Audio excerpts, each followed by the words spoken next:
مساكم الله بالخير يا الربع. 14 مليار دولار حجم الاستثمارات الاستثنائية والمختلفة لسوريا اليوم. هاي الاستثمارات مختلفة عن الاستثمار السابق.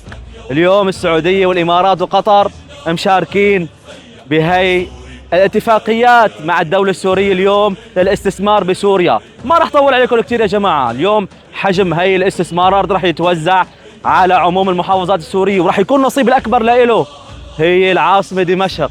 راح يكون في من أهم المشاريع بالعاصمة دمشق هو مشروع استثمار مطار دمشق الدولي، بالإضافة إلى مشروع مترو دمشق اللي راح يكون الأبرز بسوريا. أما حمص العدية كمان اليوم راح يكون إلى نصيب من هي الاستثمارات، وراح يكون بناء واستثمار أكبر مشروع سكني بسوريا بمدينة حمص.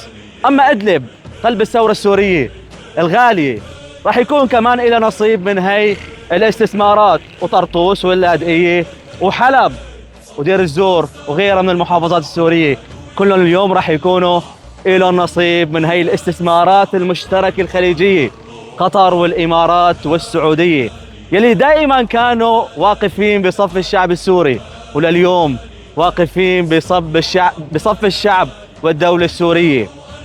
سوريا اليوم يا جماعة والشعب السوري متعطشين لبناء بلدهم سوريا.